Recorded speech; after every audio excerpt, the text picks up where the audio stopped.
Hey, I'm Melissa Thorpe and I am a ConvertKit certified expert. In this video, I am going to show you a little behind the scenes on creating templates within ConvertKit. If you go to send and click on email templates, you'll see this is where all of your templates will be housed. And the current one here is just the text only. So if you click on new email template, there is an entire library of templates you can choose from, and you'll see they have a starting point library and then the classic templates, and then there is an option to create your own template with HTML. And I'll just quick go over these. Starting templates are basically, they give you the option to create essentially a guide or a outline for each newsletter or broadcast that you send. So if you're sending the exact same template each week for your newsletter, you would be able to customize a starting point with the headings, with the button links, and then create a broadcast each week that you just have to update the content. And then the classic templates, these are basically the older versions of the templates. These don't give you as many options for customization. I usually recommend the starting point templates for everybody. These are only available with the newest email editor in ConvertKit. However, if you are new to ConvertKit, that's the only email editor you have access to, so it's not that big of a deal. So I'm just going to quick look through and show you examples of a few of these. The other thing you can look at is their template library, and this is the marketplace for templates that have been created by other creators, and you can take a look at these. They give you the option to see an example, and then you can always click on use this template in order to add it to your own ConvertKit account. So if you like one of these, that's the easiest way to go ahead and take one of these, and let's say we like this one. You can click on use this template and it'll copy the template directly into your ConvertKit account and then open it up to that template for you, which is very convenient. And then you'll see it here. So what I'm going to show you is if you wanted to create just a simple basic template for your newsletter each week, or even for like your welcome series, I recommend starting with the platform template. And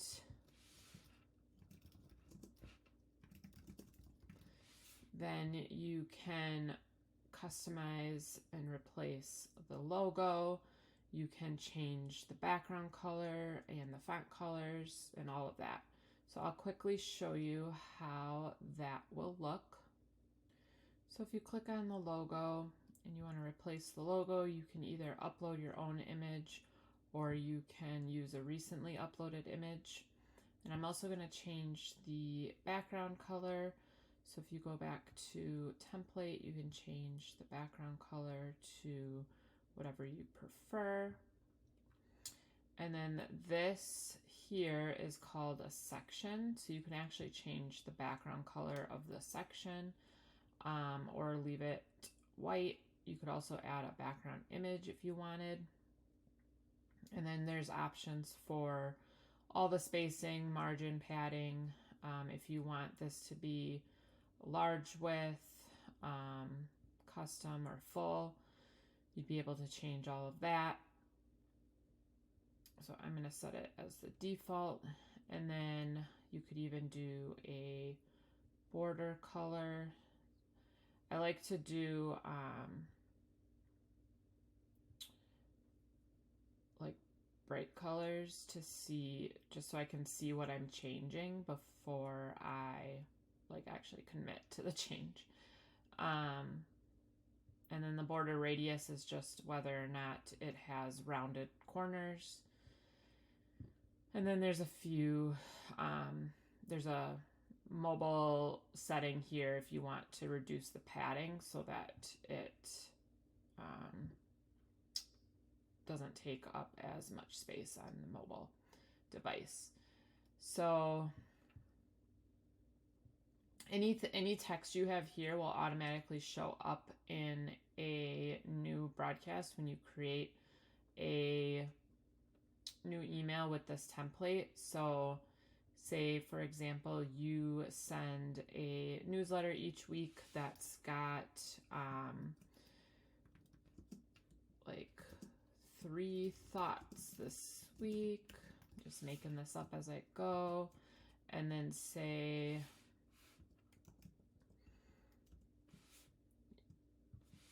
you have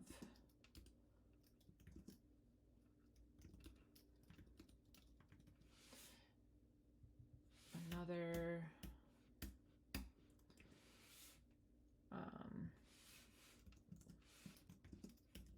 2 action items this month, and then 1 thought for today.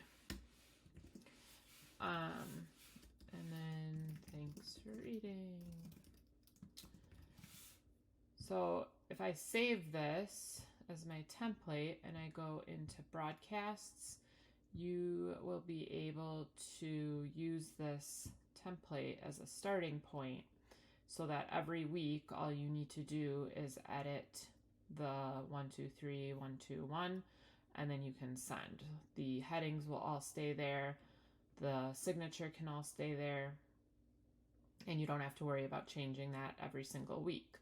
If, for example, you want to change the heading color for a specific month for whatever reason, you could always change that within the broadcast. But if you want to change it for all future emails, you would go back to the email template, and then you can change the color of your heading or the color of your text. And one thing to note is it saves the if you save things to the template, it will only change for future broadcasts. It will not change for current drafted broadcasts or already sent broadcasts. So just one thing to keep in mind about that. And the other one I wanted to show you was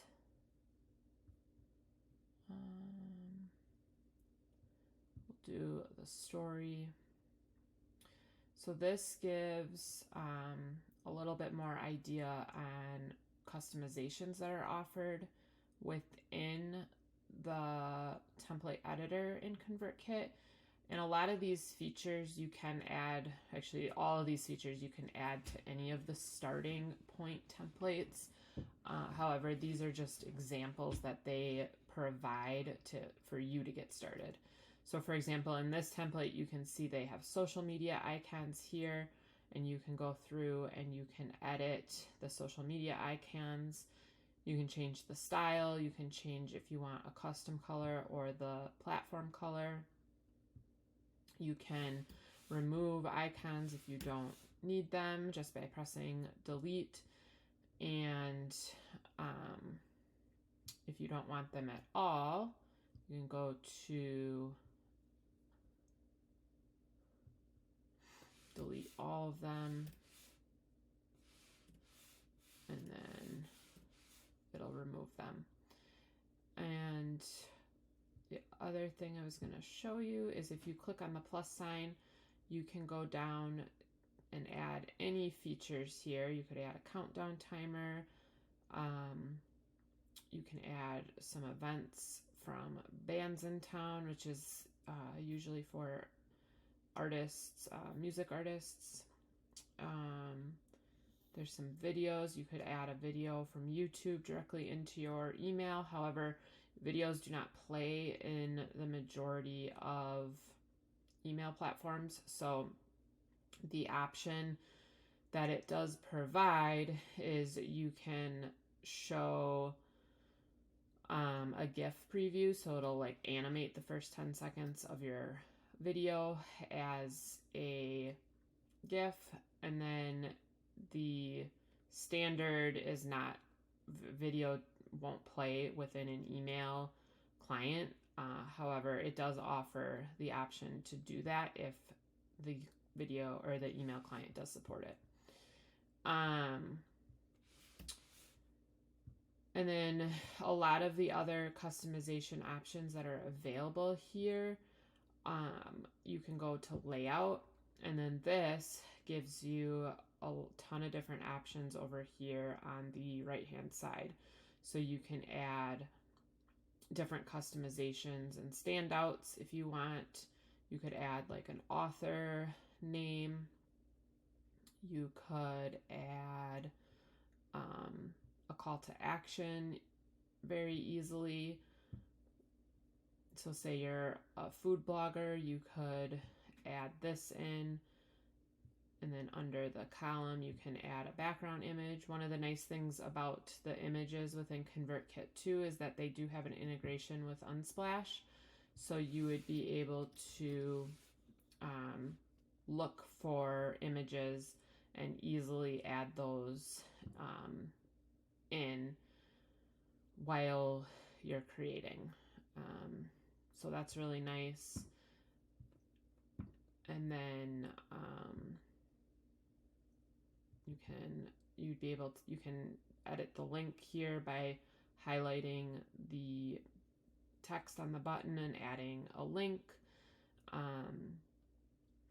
So lots of different options. And all of these are available within all of the templates, as I mentioned.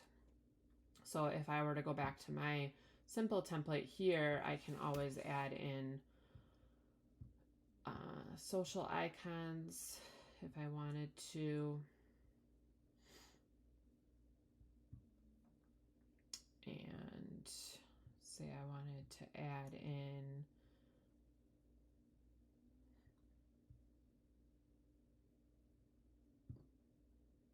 an external link to my website, I can do that. I can add in social media icons, anything I want. So that's really nice. And they have a ton of different options, like I mentioned, in the template library. So if you're stuck as to where you want, like you just don't know how you want your newsletter to look, I recommend looking through this template library. You can search by like newsletter or product sales page, sales pitch, wait list, and this content library is definitely growing each week as more templates are added. So I hope that was helpful. If you have any questions, feel free to comment below, and I will see you in my next tutorial.